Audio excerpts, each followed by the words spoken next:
Good evening, I'm John Fugelsang. This is Viewpoint. Thank you so much for joining us. If you thought Senate Democrats, my friends, were serious, really serious, about taking on the NRA and passing major gun control legislation after the Newtown school massacre, well, I hate to disappoint you, but the New York Daily News got it right today with this devastating cover page. Shame on U.S., on us, indeed. This after Senate Majority Leader Harry Reid moved to drop California Senator Dianne Feinstein's proposed assault weapons ban from gun control legislation that's expected to reach the Senate floor next month. According to Senator Reid, he'd love to do it, but the numbers were just against her.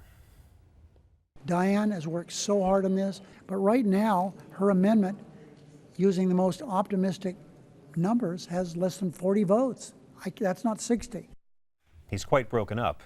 Of course, if Senator Reid hadn't broken his oft-stated promise to reform the filibuster, allowing the U.S. Senate, as the Constitution requires, to pass new laws with just 51 votes, getting the necessary number might have been possible. And here's another number over 50 the senator might have considered when making his legislative plans. According to the latest ABC News Washington Post poll, 57% of adults said they would support a ban on the sale of assault weapons. Only 41% said they wouldn't. That's only if you believe in democracy. As for Senator Feinstein, she's said to have been angry when she told reporters, and I quote, "How many assault weapons do you need circulating? To have these mass killings is such a blight on everything America stands for." Meanwhile, new gun control legislation became law today in Colorado, where Democratic Governor John Hickenlooper signed 3 bills that will restrict sales of new ammo clips to 15 rounds, require universal background checks for gun sales, and charge gun owners for the background checks cost. Governor Hickenlooper signed those bills shortly after an emotional news conference that followed the death of another victim of gun violence, a victim the governor actually knew. Last night, an unknown gunman shot Tom Clements, who headed Colorado's Department of Corrections. Tom Clements had a wife and 2 daughters, and here's part of what Governor Hickenlooper had to say. Tom Clements dedicated his life to being a public servant, to making our state better, to making the world a better place. And he is going to be deeply, deeply missed. For more, I'm joined by Michael Shank, adjunct professor at George Mason University's School for Conflict Analysis and Resolution and a board member of the National Peace Academy. And I'm pleased again to welcome to the show John Rosenthal, co-founder of the groups Stop Handgun Violence, Common Sense About Kids and Guns, and the American Hunters and Shooters Association. Good evening, gentlemen. Very happy to have you both here. Good to be here. Thank you. John, let me start with you. Once upon a time, Senate Democrats said an assault weapons bill would get an up and down vote on the floor. The president asked for that in his State of the Union address, and they applauded the concept. We know what happened to that. And now there's a story in the Washington Post today headlined, "The Assault Weapons Ban Was Always Doomed." John, is that right?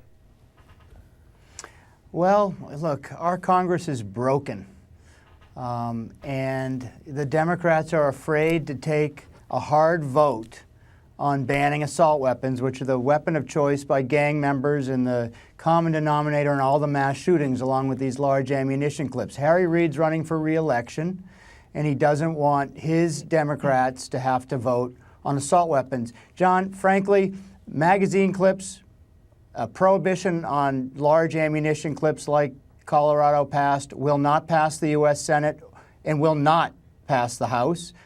And we'll be lucky if we get a background check for all gun sales. Believe it or not, in America, a background check for criminals is a hard vote even for Democrats. That's how bad this has become. Exactly. Do you agree, Michael? I mean, it seems like this was very, very preventable, and yet they just didn't want to prevent it because they wanted to keep their jobs. That's right, and I can't talk you off the cliff on this, John. I'm sorry. And if the Republican Party was born this day, it was reborn this day with a clear victory for the NRA and the Republican Party. Dianne Feinstein's bill was small. It was just to ban 157 types of guns, leaving on the market another 2,200 plus types of guns. So you could still have a mini assault rifle after Dianne Feinstein's bill would have taken place or ban would have taken place. So it's not like she was taking a small bite out of crime. It's not like she was trying to ban all assault weapons from the market. In fact, you could still own a mini assault weapon. Indeed, to say nothing of the 200 to 300 million assault weapons that'll still be floating around out there because no one's coming to take away your guns. John, didn't Senator Feinstein's bill exempt a lot of weapons, as we mentioned, that gun control advocates would like to see banned? It wasn't the most fierce bill that we've ever heard of before, right? Oh, that's absolutely true.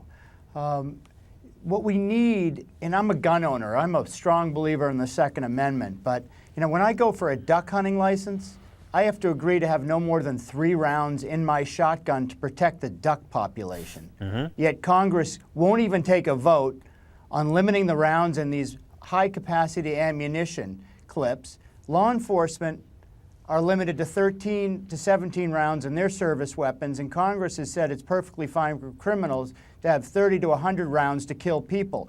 That's insane public policy.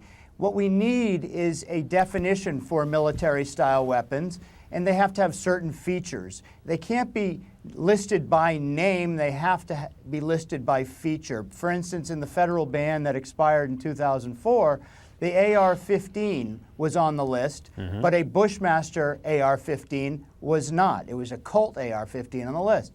So Bushmaster just made the same weapon, called it something else. I think that Feinstein was trying to get at having a conversation about military-style weapons, and the Republican Party is owned by the NRA, and now we see that Democrats are literally intimidated into submission. They are more concerned about their jobs than they are about the 87 Americans that die each and every day from largely preventable gun violence. Indeed, you're right. And it's worth pointing out that 94 assault weapons ban was endorsed by both former presidents Reagan and Ford. The difference being, unlike Harry Reid, they weren't trying to get reelected for anything. Michael, let me ask you, should Harry Reid have shown more courage? I mean, are we being too hard on him? Should he have forced a vote on the assault weapons ban as the president requested during his State of the Union address? Without question, we have lost the political momentum and the opportunity around Sandy Hook, not to speak of it disrespectfully and somewhat exploitatively. Obama moved forward with the executive orders 20 plus. We should have seized that moment. Reid didn't. He's a boxer. He should have been a fighter. He wasn't. If this is about re-election and several states that could go blue to red on the Senate side, we just have to look at cars as our analogy. If any senator wanted to weaken car safety regulation, whether it's licensing, insuring, permitting, registration, the public would be up in arms. But yet we're doing the same with guns, and that's where he really lost this political moment. We are going to have background checks, but they're going to be weak. We're not going to fund the National Instant Criminal Background Check System like we should, or the Bureau of Alcohol, Tobacco, Firearms, and Explosives like we should. We should be doing that. We'll have some small measures on school safety, probably, and a little bit on gun trafficking, so you're not buying a gun and passing it off to your son or something like that. But It's going to be small potatoes. You know what's amazing? When you think about it, assault weapons really are machines that are designed to kill a lot of people in a very short amount of time. And this is happening on the 10-year anniversary of going to Iraq to stop weapons of mass destruction, and yet we're letting them continue here in this country on the very day we celebrate a decade. John, how much of this was just about preserving Democratic Senate seats in the midterms? Was Harry Reid right, in effect, to try and hold the Senate for the Democrats rather than risk votes that, if he'd done the right thing now, it could have wound up giving the GOP control of Congress in 2016 or even 14? Absolutely. I mean, he was right. I'm not sure when this happened, but members of Congress are concerned about self-preservation, not public safety. We have an epidemic of gun violence that literally 87 people are killed a day. Can you imagine if hamburgers or a pharmaceutical drug killed 87 people a day? Do you think that the gun industry would continue to be uniquely unregulated, right, but John, and you couldn't sue them? John, if I may, while some would argue that some hamburgers and pharmaceuticals do kill 87 people a day, my point is, was Harry Reid in a way right? Did he in a way save lives and take power away from the NRA? I'm being devil's advocate, trying to defend him, as we can say that because Bill Clinton endorsed DOMA, it kept Bob Dole, a bigger homophobe, from getting the White House back in '96. By doing this, did Harry Reid preserve Democratic seats, which will eventually, in the long term, weaken the NRA's power in the Senate? I don't know. I guess we'll have to see. But the majority of Americans support the ban on assault weapons. The majority of NRA members support a background check. And the majority of Americans support a prohibition on the sale of these large ammunition clips, which police don't even carry. Yep. Look, I know that Michael thinks that we may get a background check requirement. I think that's questionable. Yeah. I don't even know if the Democrats have the backbone enough to have a universal background check for criminals, and it certainly won't pass the House, in my estimation. Well, let me ask you, Michael, before we go, can any gun control bill at this point pass the House?